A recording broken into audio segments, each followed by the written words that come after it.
Position গুলো অনুযায়ী বিভিন্ন জায়গায় অবজেক্ট থাকলে যে প্রতিবিম্ব কোথায় সৃষ্টি হবে?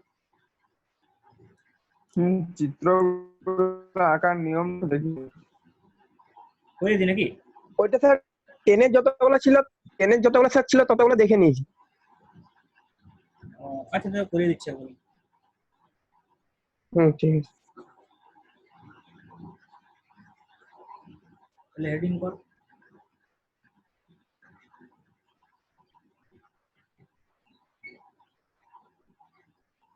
ইমেজ ফরমেশন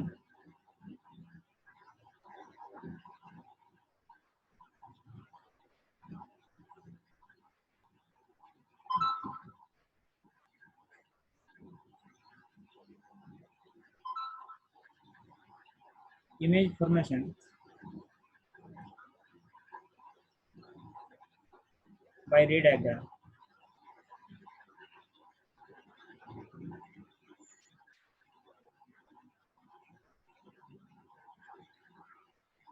প্রথমে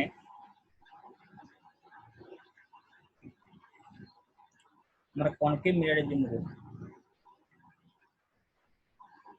কনকেভ মিরর তো ওই মঙ্গল বৃহস্পতি সকালেই হবে, বুঝলি? আমার শরীরটা আজকে কিন্তু খারাপ যাচ্ছে, জ্বর, ঠিকঠাক করে টাইমগুলো মেনটেন করতে পারছি না, কোনো টিউশন ব্যাচ অপর দিতে হচ্ছে।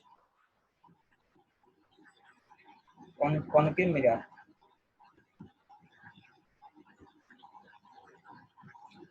তাহলে দেখ,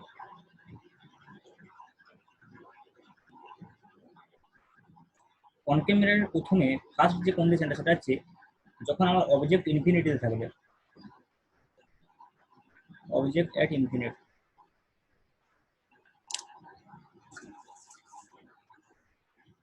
অবজেক্ট অ্যাট ইনফিনিট।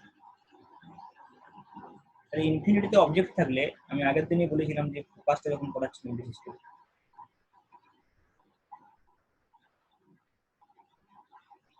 যদি ইনফিনিটিতে অবজেক্ট থাকে তাহলে বুঝতে পারছি যে রশ্মিগুলো কেমন আসবে, প্যারালাল রশ্মি আসবে।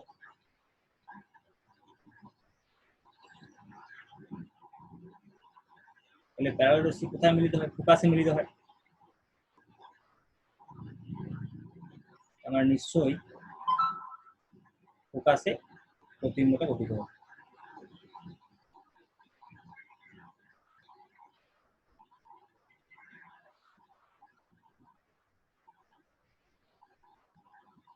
ঠিক আছে, তাহলে প্রতিবিম্ব ফোকাসে গঠিত হবে।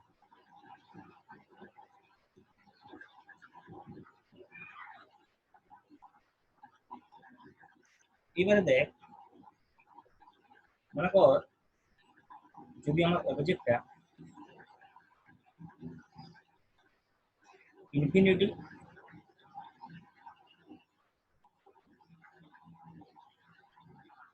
and সেন্টার অফ কার্ভেচার এর মাঝখানে থাকে, অবজেক্ট বিটুইন এট নাম infinity and centre of curvature, বক্রতার কেন্দ্র এবং ইনফিনিটির মাঝামাঝি থাকে, তাহলে কিরকম হবে?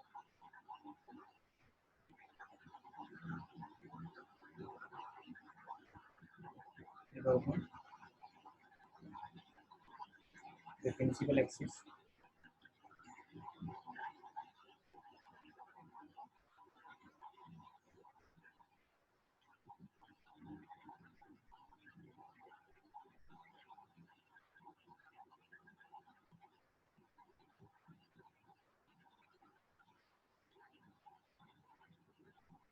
the principal axis is L1, this is P and this is M. এটা মনে করো ফোকাস,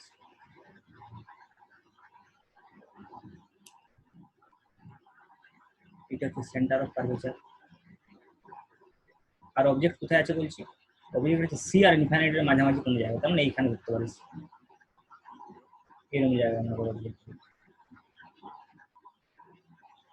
আমার কি করতে হবে? যে কোনো দুটো রশ্মি নিতে হবে, সেই দুটো রশ্মি যেখানে কাট করবে সেটাই কি হবে প্রতিবিম্বের অবস্থান। তাহলে এখান থেকে যদি মনে করেন একটা প্যারালাল রশ্মি নিই, প্যারালাল রশ্মি যদি মনে এখানে নেই, তো কোনটা দিয়ে যাবে গো? ফোকাস দিয়ে যাবে। প্যারালাল রশ্মি কোনটা দিয়ে যায়? ফোকাস দিয়ে যায়। যেভাবে দেখাতে পারি আমি, একটা প্যারালাল রশ্মি নিচ্ছি যেটা ফোকাস দিয়ে যাচ্ছে, 8 রশ্মি নেবো ফোকাস দিয়ে, তাহলে সেটা কি হয়ে যাবে? প্রধান অক্ষের সমান্তরাল হয়ে যাবে।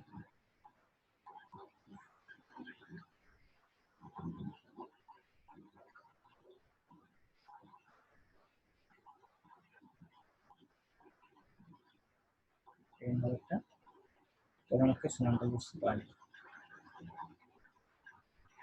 এইটা আপতিত রশ্মি, এটা প্রতিফলিত রশ্মি, একটা ক্ষেত্রে এইটা আপতিত রশ্মি, এইটা প্রতিফলিত রশ্মি, এটা সি আর এটা এফ, প্রতিবিম্বটা সৃষ্টি হবে এইখানে।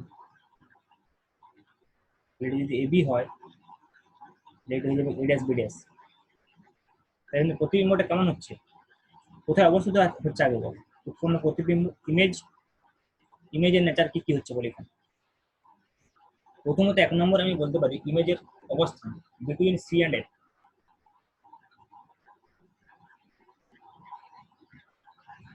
সেকেন্ড কন্ডিশন কি? সেকেন্ড কন্ডিশন হচ্ছে যে ইমেজটা সৎ না অসৎ, বুঝতে পারছি, সৎ বিম্ব রিয়েল। 3 নম্বর হচ্ছে আকারে ছোট, তার মানে স্মল। 4 নম্বরে আমি কি বলবো? উল্টানো, ইনভার্টেড। এই বিষয়গুলো ফলো করছি ইমেজটা। নেক্সট যেটা বিষয় সেটা হচ্ছে যে, স্যার হ্যাঁ বল। এখানে সেকেন্ড রেটা ফোকাসের মধ্যে দিয়ে নেওয়া হলো, আর ওই চিত্র আকার যে 3টা শর্ত আছে ওইগুলোর মধ্যে একটা সেন্টারের মধ্য দিয়ে আলোক রশ্মিটা যাবে এমন একটা আছে, তাহলে এটা যদি সেন্টারের মধ্য দিয়ে নেওয়া হয় তাহলে একই রকমই তো হবে। যে কোনো দুটো রশ্মি নিতে হবে 3টার মধ্যে। 3টা কেন, যতগুলো খুশি রশ্মি আমি নিতে পারি, তার মধ্যে যে কোনো দুটো রশ্মি আমি চুজ করবো ছবি আঁকার জন্য। কারণ যাই রশ্মি নিয়ে আমি সেটা আপতন কোণ ইকুয়াল টু প্রতিফলন কোণ মেনে প্রতিফলিত হবে। এবারে দেখ, যেটা ফোকাস দিয়ে যাবে আর যেটা প্যারালাল হবে, সে দুটো রশ্মির গতিপথ আমরা জানি খুব ভালোভাবে, বা যেটা সি দিয়ে যাবে সেই রশ্মির গতিপথ আমরা জানি খুব ভালোভাবে। কিন্তু সেটা যদি অন্য জায়গায় হয় তাহলে কি প্রবলেম হবে বল দেখি। অন্য জায়গায় হলে আমার আপতন কোণ প্রতিফলন কোণটা মেপে সেই অনুযায়ী করতে হবে। আমরা ওই জন্য আরেকটা রশ্মি পোলে আমরা নিতে পারি, কখনো কখনো পোলেও নিতে পারি। দেখ এখানে একটা রশ্মি এখানে পড়লো, যে প্রতিফলন সূত্র মেনে চলে সেটা দিও। কিন্তু এইখান থেকে আমরা যেটা করতে চাইছি, প্রথমে অবজেক্টটাকে আমি ইনফিনিটিতে রেখেছিলাম দেখ, তারপরে সামনের দিকে নিয়ে আসছি, তারপরে কোথায় নিয়ে এলাম? ইনফিনিটি দিয়ে সি এর মধ্যবর্তী জায়গায়। তারপরে কোথায় নিয়ে আসবো? সি তে। তারপরে কোথায় নিয়ে আসবো? সি আর এফ এর মাঝখানে। তারপরে কোথায় নিয়ে আসবো? এফ এ। তারপরে কোথায় নিয়ে আসবো? এফ আর পি এর মাঝখানে। এতগুলো কেস হবে, এতগুলো পজিশন আছে। তাহলে নেক্সট পজিশনটা আমাদের কি হবে? সি তে রাখবো অবজেক্টটাকে। তাহলে অবজেক্ট এট সি।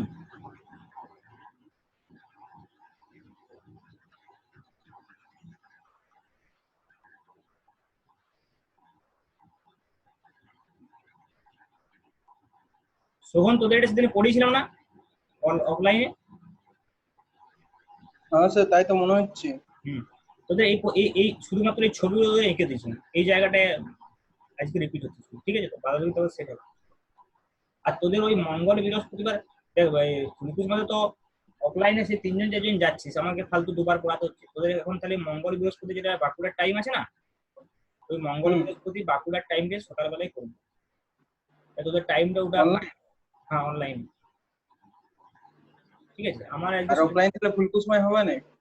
না করে কি করবো, তো 2জন 3 4জন যাস মাত্র। স্যার অনেকে জানেন, যেমন গৌরব তো জানেন, ওকে বলার পর বলছে আমি এতদিনে জানলাম। কে গৌরব? যারা ফুলকু তারা গৌরব যেমন জানতো, গৌরব শীল স্যার। যাই হোক, আপনার কাছে নভেম্বর ডিসেম্বর মাসে ভর্তি হয়েছিল। বুঝতে পেরেছি, কিন্তু এখন আর ফুলকোনা করে লাভ নাই। আর ওইটা ওই একবারে বাঁকুড়ে অফলাইন শুরু মঙ্গল বৃহস্পতি। আর যতদিন তোরা বাঁকুড়া যাচ্ছিস সেটা অনলাইন।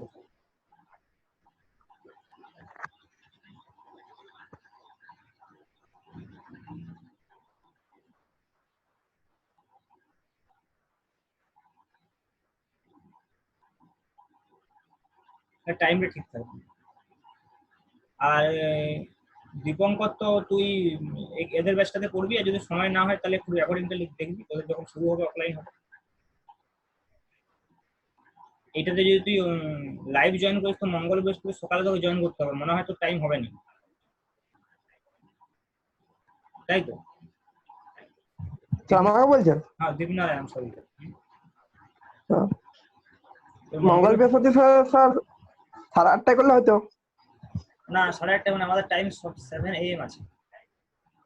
ঠিক আছে স্যার, তাহলে রেকর্ডিংটা দেখে নেবো। তুই রেকর্ডিংটা এই মাসটা দেখে নে, অগাস্ট মাসে তুই সিমলা কলেজে শুরু করবি। হয়তো স্যার আমি বৃহস্পতিবারটা জয়েন করতে পারবো। যেটা পারবি লেভেল পড়াবেন। সিমলা কলেজ শুরু করবো ওই অগাস্ট মাস থেকে। অগাস্ট মাস থেকে বাঁকুড়া, রায়পুর, সিমলাপাল সব অফলাইন শুরু হয়ে যাবে। তোরা কি যাবি নি? আমাদের স্যাররা স্যার বলছে অগাস্ট মাস থেকে শুরু করে দিবেন সিমলাপালা। কি বলে প্রতীক কি এখন যাবি নি বাঁকুড়া? স্যার গেলেও হতো, কিন্তু ব্যাপারটা হচ্ছে বাড়িতে কি বলেছে? মাঝখান থেকে যদি আবার মানে প্রবলেমটা হচ্ছে আপনার মাঝখান থেকে যদি অফ হয়ে যায় আরো। হ্যাঁ বাড়িতে এখন কি বলছে? মানে বাড়িতে এখনো সেরকম কোনো ডিসিশন নিতে হচ্ছে না, তো ওইখানে জিনিসপত্র রেখেছে আপাতত। যদি মানে বলেছে যে সব টিউশন স্টার্ট তাহলে যেতেই হবে অবশ্যই। মানে আমি বললাম যে ফিজিক্স তো তাহলে স্যার যদি স্টার্ট করে তাহলে যেতে হবে, কিন্তু এখন তো অনলাইনে চলছে। আর আমি কথাটা বলি শুন, আমি জুলাই মাসটা অনলাইন চালাচ্ছি এই কোর্সটা যেমন চলছে। এবারে দেখ, যদি মনে কর দেখা যায় যে অগাস্ট মাসে সব টিউশন শুরু হয়ে যাচ্ছে বাঁকুড়ায়, তাহলে সবাই যাব, আমিও যাব, তোরাও যাবি। আর যদি দেখি যে শুরু হচ্ছেই না, তাহলে তুই অনলাইনটা আবার কন্টিনিউ কিছুদিন চলবে, সেটা অসুবিধা নেই। স্যার অগাস্ট মাসে যদি না যাওয়া না হয় বাঁকুড়া, তাহলে আর যেয়ে লাভ নেই। গেল চলে আসলো, তারপরে হয়ে যাবে। হ্যাঁ সেটাই। আমি কি বলছি, আমি বলছি আপনার এইটা যেমন চলছে সেটা তো এখন আপাতত চলুকই না, বরঞ্চ আপনি একটা রাতটা যদি টাইম মানে এক্সট্রা করে সিলেবাসটা এগাতে পারেন সে কোনো অসুবিধা না। আর পরীক্ষা যদি দিতে হয় তো ফুলকোষ মাকে একদিন দিয়ে গেলেও তো কোনো অসুবিধা না। না সেটা ঠিক আছে, কিন্তু ধর আমি বলছি যে যদি বাঁকুড়ায় না শুরু হয় তাহলে এটা ঠিক আছে। এবার যদি বাঁকুড়া তো শুরু হয়ে যায়, ফুলকুসমা তো শুরু হয়ে যায়, সিমলাপালও শুরু হয়ে যায়, তারপরে আমার যদি আরো অনলাইনে পড়াতে হয় আমি অত সময় পাবো না। সেটা বুঝতে পারছি। আমি কি বলছি বুঝতে পারছি? এই যেমন ধর আমি বলছিলাম যে ফুলকুসমায় পড়াবো, আমি ভাবছিলাম যে ফুলকুসমায় যদি আমি অফলাইনে পড়াতাম, তোরা যদি আসতিস সবাই, তাহলে আমি ভাবছিলাম যে আর অনলাইনে পড়াবো না। কিন্তু সেটা যেহেতু হলো নাই, তাহলে আমাকে তো দুবার পড়াতে হচ্ছে আবার জিনিসটা।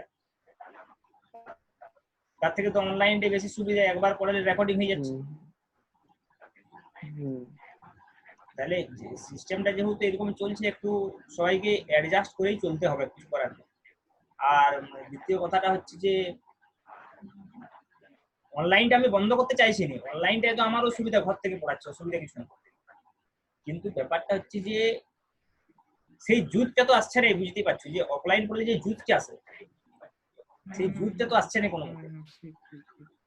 ঠিক আছে, তাহলে যদি সেটা সম্ভব হয় তাহলে আমার মনে হয় যে অফলাইনটা শুরু করাই ভালো। আর যদি না সম্ভব হয় তাহলে এটা চালাতেই হবে। বলছি স্যার রায়পুরে তো অফলাইনটা তো হবে না। রায়পুরে চলছে, রায়পুরে শুরু হয়ে গেছে, কোনো অসুবিধা নেই। কিন্তু প্রতীক যেটা বলছে কথাটা, যদি হঠাৎ করে আরো মাঝখানে লকডাউন হয়ে যায়, আবার বেড়ে যায়, যেভাবে বাড়ছে আর কি, তখন আবার সবাই তো অনলাইনে আমরা সব আপনার দিকে বাঁকুড়া যাব। হ্যাঁ তখন স্যার মাঝখান থেকে হজবরল হয়ে যাবে। এবারে আপনার দিকে আমরা সবাই যাব বাঁকুড়া এবারে। আর হ্যাঁ তখন স্যার আরো মাঝখানে হজবরল হয়ে যাবে। হজবরল হবে না, যতটা পড়া হয় তারপর থেকে আবার অনলাইন পড়াবো। যদি অফলাইন সব বন্ধ হয়ে যায় আর প্রথম হয়ে যাবে, আমার তো অসুবিধা নাই, আমার তো অনলাইনে চলছে। আর আমি ওই জন্য এমন ভাবে পড়াচ্ছি 11 বা 12 এর ব্যাচ গুলো, যাতে করে সব ব্যাচে সমান চলে, সমস্যা যাতে না হয়। রায়পুরে আপনার ওই পাঠক টাঠক কজন আছে টোটাল? পাঠক যায় না এখন পড়তে। তো এমনিতে রায়পুরে 12-14 জন আছে। না, রায়পুরে বেশি হবে, 30 জনের কাছাকাছি হয়েছে।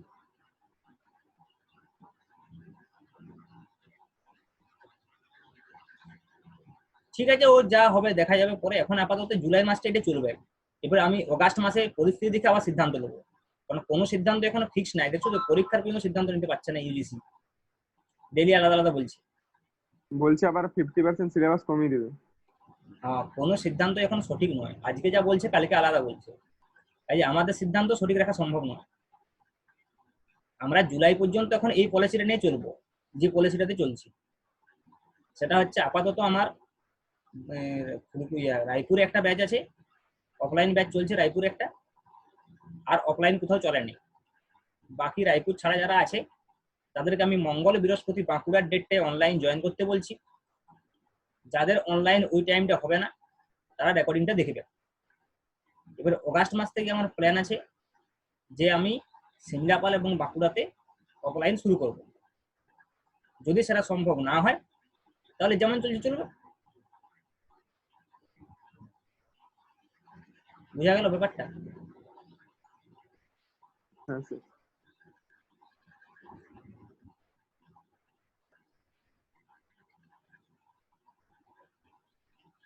ঠিক আছে, দেখ আমি বলছিলাম যেটা অবজেক্ট এট সি যদি হয়,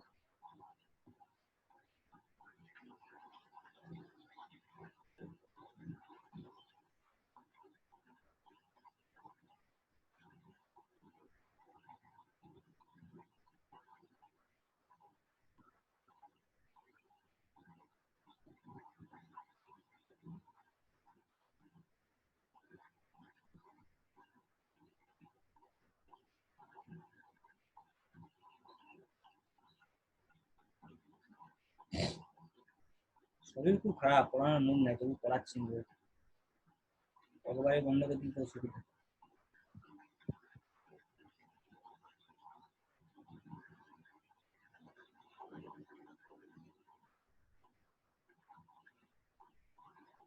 তাহলে এখন অবজেক্টটা সিতে রয়েছে বলছি, তাই তো?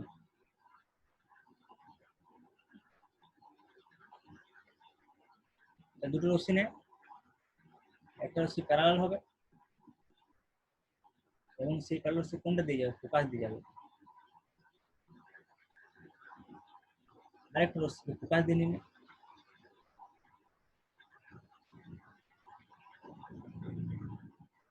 সেটা, এইটা তো আঁকাটা মুশকিল রে। সবকিছু ঠিকঠাক না থাকলে সেটা সিতে অবস্থিত হবে, এটা জানতে হবে আগে থেকে, নাহলে সবগুলো ঠিকঠাক করে আঁকা মুশকিল। আমাদের সিতে অবস্থিত হয়েছে। এমন ভাবে আঁকতে হবে তো যেমন সিতেই কাট করে, ঠিক আছে? মানে কি ডিস্টেন্স গুলো সব ঠিকঠাক নেওয়া হয়। যদি এইখান থেকে আমি একদম ব্যাংকিং এঁকে দিচ্ছি। আচ্ছা আমি আরেকবার আঁকি দেন,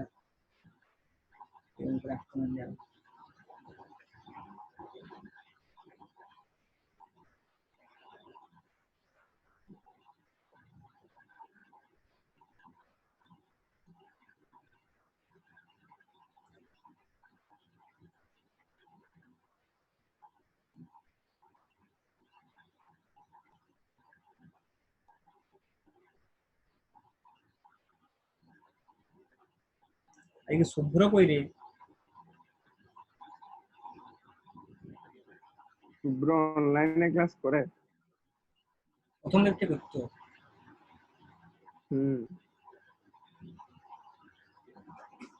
ওর এখন আর ক্লাস করার মনটাই নেই অনলাইনে আর বলতে গেলে।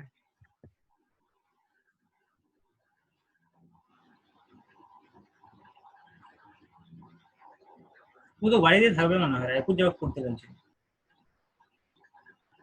হ্যাঁ হ্যাঁ, ও রায়পুর উদয় স্যারের কাছে কেমিস্ট্রি টিউশন যাবে বলে দিয়ে আমাকে সঙ্গ করতে চাইছিল, বললে তুই যা, চ আমার সঙ্গে। আমি বলি আমি তো যাবো না।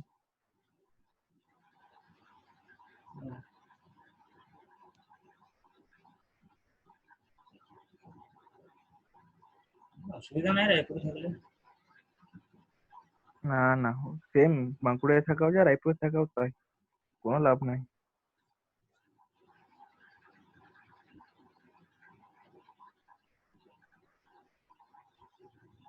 মোটামুটি একটু হয়েছে তখন, বুঝলি?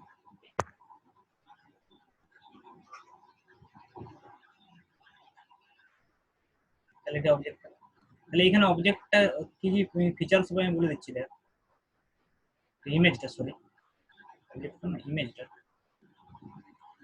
যে ফিচারস গুলো থাকবে সেটা হচ্ছে যে প্রথমত এক নম্বরে হচ্ছে যে সিতে অবস্থিত হবে ইমেজটা। 2 নম্বরে হচ্ছে এটা কি হবে, সেম আকারের হবে, সেম সাইজ। রিয়েল তো হবেই, উল্টানো। ইনভার্টেড হবে, ঠিক আছে। এবারে কি করবো আমরা, সি আর এফ এর মাঝখানে নিয়ে আসবো, ঠিক আছে। দেখ এবারে যখন আমি সি আর এফ এর মাঝখানে নিয়ে আসবো, আমি ব্যাপারটা বলে দিচ্ছি এগুলো একটু করে, হ্যাঁ। ডিটেলস ছবি আঁকার দরকার নেই, তোরা এগুলো পারবি, করেছিলাম। আমি জাস্ট পজিশন গুলো বলে দিচ্ছি, তাহলে সুবিধা হবে। এবারে দেখ এখানে এফ আসছি তো, এবারে আমি অবজেক্টটা কোথায় নিয়ে আসবো, এইখানে। তো যখনই আমি অবজেক্টটাকে এইখানে নিয়ে আসবো তখন ইমেজটা এইদিকে চলে আসবে এবং এটা বড় হয়ে যাবে। কি বললাম বুঝতে পারলি? দেখ আমি তোকে একটা ডায়াগ্রাম পুরোটা দেখাচ্ছি, তাহলে বুঝতে আরো সুবিধা হবে তোর। দেখ একটা ডায়াগ্রাম আমি পুরো দেখাচ্ছি, পুরো পুরো সিচুয়েশনটা আমি একটা ডায়াগ্রাম দেখাচ্ছি।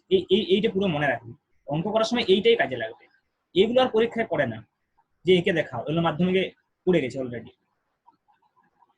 আমি এক কাজ করছি, অবজেক্টটাকে আমি ব্ল্যাক পেনে দেখাচ্ছি আর ইমেজটাকে আমি রেড পেনে দেখাচ্ছি, ঠিক আছে। তাহলে ইনিশিয়ালি দেখ ফার্স্ট আমাদের যেটা ছিল, ফার্স্ট আমাদের অবজেক্ট ছিল কোথায়, ইনফিনিটিতে। দেখ ব্ল্যাক পেনে দেখা হচ্ছে, ফার্স্ট আমাদের অবজেক্ট ছিল ইনফিনিটিতে। তখন আমাদের ইমেজ সৃষ্টি হয়েছে ফোকাসে, এটা ফার্স্ট। এই ইমেজটা কেমন হবে এটা আমি পরে আসছি, আমি সেকেন্ড কেসটাতে আসি। সেকেন্ড কেসটাতে আমার অবজেক্ট ছিল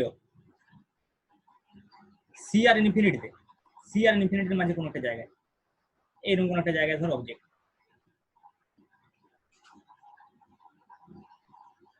আমার ইমেজ কোথায় হয়েছে,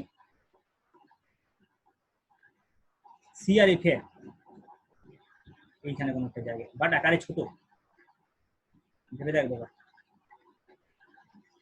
এবারে নেক্সট বারে আমার অবজেক্ট হচ্ছে আমার সিতে, আমার ইমেজ কোথায়, সিতেই, সেম সাইজ। নেক্সট আমার অবজেক্ট হচ্ছে সি আর এফ এর মাঝখানে কোনো একটা জায়গায়, ইমেজ কোথায়, সি আর ইনফিনিটির কোথায়, এবং আকারে বড়। এবারে আমার অবজেক্ট ফোকাসে, আমার ইমেজ কোথায়, ইনফিনিটি। এবারে নেক্সট আরেকটা পজিশন আছে, সেটা হচ্ছে অবজেক্ট এফ আর পি এর মাঝখানে,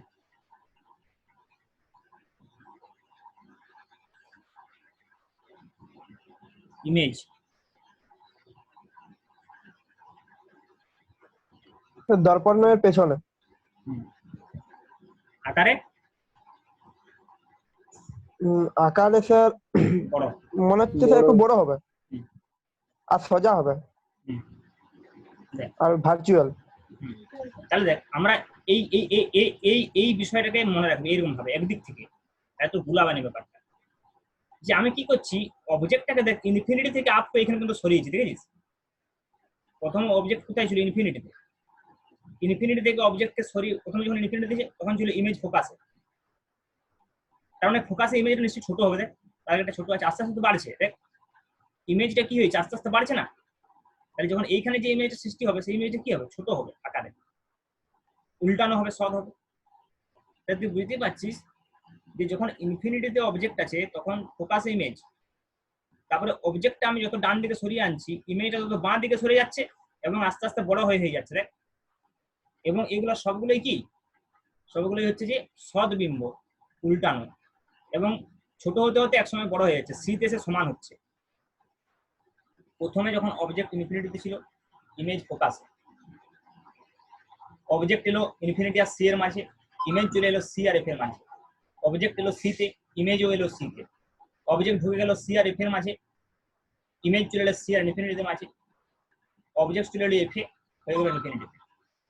এবার অবজেক্ট চলে এলো এফ আর পি এর মাঝখানে, প্রতিবিম্ব উল্টো হয়ে গেল, এই প্রতিবিম্ব অসৎ হয়ে গেল এবং সোজা হয়ে গেল, আকারে বড় হয়ে গেল। বুঝা যাচ্ছে ব্যাপারটা? এই যে পিক্টোরিয়াল ভিউটা, এটা তোকে সবসময় খেয়াল রাখতে হবে, সব সময় খেয়াল রাখতে হবে, না তুই অঙ্ক করতে পারবি না। অঙ্কটা করে তোকে আগে এইটা বুঝতে হবে, এই সিচুয়েশনটা অবতল দর্পণের ক্ষেত্রে। এবং এই প্রত্যেকটা রে ডায়াগ্রাম তুই আঁকতে পারবি, তুই জানিস এটা, যে কোনো দুটো রশ্মি নিলে তুই আঁকতে পারবি। কিন্তু ব্যাপারটা হচ্ছে যে যদি আমি অবতল দর্পণের জায়গায় আমি উত্তল দর্পণ ব্যবহার করি, উত্তল দর্পণ যদি আমি ব্যবহার করি তাহলে আমার একটাই কেস পাবো,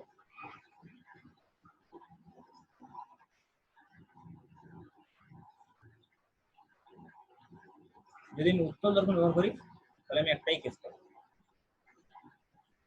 যে এইখানে যদি আমার অবজেক্ট থাকে তাহলে আমার এইখানে যে এফ আর সি আছে, তাহলে এইখানে আমার ইমেজ সৃষ্টি হবে এবং এই ইমেজটা সবসময় ভার্চুয়ালি হবে, আকারে ছোট হবে আর সোজা হবে। এবং তুই বুঝতে পারছিস অবজেক্টটার অন্য কোনো পজিশন নাই, যে পজিশনে অবজেক্টটাকে রাখি সেম ব্যাপার বলছি, কোনো পয়েন্ট নাই। কিন্তু এখানে পয়েন্ট ছিল এফ সি, পার্টিকুলার পয়েন্ট ছিল, এখানে পয়েন্টগুলো এই দিকে আছে, রিফ্লেক্টিং সারফেসের দিকে নেই। তাহলে আমি আমার অবজেক্টে একটাই পজিশন পাবো এবং যেখানে খুশি আমি অবজেক্ট রাখি না কেন ইমেজ সবসময় এখানে তৈরি হবে এবং আকারে ছোট হবে। বুঝা গেল ব্যাপার? তাহলে আমি যেটা বলতে চাইছি এখানে যে আমার এই এর যে লাস্টের কেসটা দেখ, যে অবজেক্টে যখন এফ আর পি এর মাঝখানে ছিল তখন একমাত্র ইমেজটা পিছনে অবস্থিত হয়েছিল, কিন্তু সেটা উত্তল দর্পণের যেখানে রাখ এই কেসটা ঘটলো। এবং সঙ্গে সঙ্গে এখানে আরেকটা গুরুত্বপূর্ণ বিষয়, সেটা হচ্ছে এখানে অবজেক্টটা আকারে বড় হয়েছিল, এখানে অবজেক্টটা আকারে ছোট হয়েছিল, এইটুকু ডিস্টিংশন রয়েছে। আর যদি এটা আমি সমতল দর্পণ বলি, সমতল দর্পণের ক্ষেত্রে কি হয়, আমি যেখানেই অবজেক্ট রাখি না কেন সমান আকারে সেম দূরত্ব ভার্চুয়াল অবজেক্ট, ভার্চুয়াল ইমেজ দেবে। তাহলে দেখ এইখানেও ভার্চুয়াল ইমেজ, যখন এফ আর পি এর মাঝে অবজেক্টটাকে রাখছি ভার্চুয়াল ইমেজ, এখানে যেখানে খুশি রাখি না কেন ভার্চুয়াল ইমেজ, এখানেও যেখানে খুশি রাখি না কেন ভার্চুয়াল ইমেজ। বাট পার্থক্য হচ্ছে অবজেক্টের সাইজে, এখানে সব থেকে বড়, এখানে সমান, এখানে ছোট। তাহলে কোনো একটা দর্পণের সামনে আমাকে হয়তো একটা আননোন একটা দর্পণ আছে, অপটিক্যাল ডিভাইস আছে, আননোন একটা অপটিক্যাল ডিভাইস আছে, আননোন এই তিনটার মধ্যে যে কোনো একটা হতে পারে, সেটা সমতল হতে পারে, উত্তল হতে পারে, অবতল হতে পারে, আমি জানি না কি। তাহলে আমি কি করবো, তার সামনে একটা অবজেক্টকে রাখবো। কেন সামনে রাখছি বল দেখি, তাহলে এইটার এফ আর পি এর মাঝখানে পড়বে, না হলে পড়বে না, অন্য জায়গায় হয়ে যাবে। যাতে এফ আর যাতে যদি দর্পণে যদি অবতলও হয় তাতেও যাতে আমার প্রবলেম না হয়, তাই সামনে রাখলাম। সামনে রেখে এবার দেখবো আমার ইমেজটা কেমন সৃষ্টি হচ্ছে। যদি ইমেজটা সমান হয় বুঝবো সমতল দর্পণ, যদি ইমেজটা আকারে ছোট হয় বুঝবো উত্তল দর্পণ, যদি ইমেজটা আকারে বড় হয় বুঝবো অবতল দর্পণ। তাহলে এইটা ছিল আমাদের দর্পণ চেনার পদ্ধতি, ক্লাস 10 করেছিল এটা, যে আমি যদি তিনটা দর্পণের ইমেজ ফরমেশনের যে মূল বিষয়টা বা ইমেজ ফরমেশন কে কিভাবে কোথায় করে সেটা যদি আমি জেনে রাখি, তাহলে একটা দর্পণের সামনে একটা অবজেক্টকে রেখে তার প্রতিবিম্বের প্রকৃতিটা দেখে আমি বুঝে নিতে পারবো যে দর্পণটা কি প্রকৃতির দর্পণ। বুঝে যাচ্ছে ব্যাপারটা? হ্যাঁ রে। হ্যাঁ স্যার। তাহলে আমাকে এই পজিশনগুলো আমাকে কিন্তু খেয়াল রাখতে হবে প্রবলেম করার সময়। এবারে আমরা নেক্সট ম্যাথমেটিক্যাল রিলেশনগুলোতে যাব, যেগুলো অ্যাকচুয়ালি তোরা মাধ্যমিকে পড়েছিলি। মানে আজকে যতটা পড়ালাম এটা মাধ্যমিকটা ভালো ভাবতে পারিস এখনো পর্যন্ত। আজকে আমরা যেটা পড়বো এরপরে সেটা হচ্ছে যে এখানে তো আমরা রেড ডায়াগ্রামের সাহায্যে এইটুকু বুঝতে পারছি যে ইমেজের পজিশনটা মোটামুটি কোন এলাকায়, সিআরএফ এর মাঝামাঝি বিটুইন বলছি আমরা, পার্টিকুলার পয়েন্ট বলতে পারছি না। তার জন্য ম্যাথমেটিক্যাল রিলেশন দরকার যে দর্পণ থেকে ঠিক কত দূরে অবজেক্ট আছে যেটাকে আমরা ইউ বলবো, তার সাপেক্ষে ঠিক কত দূরে ইমেজ আছে যেটাকে আমরা ভি বলবো। মানে ইউ ভি এর মধ্যে একটা রিলেশন নির্ণয় করবো যেটা আমাদেরকে বলে দেবে যে কোথায় অবজেক্ট রাখলে কোথায় ইমেজ সৃষ্টি হবে। যে রিলেশনটা সমতল দর্পণের ক্ষেত্রে খুবই ইজি ছিল, u equal to minus V.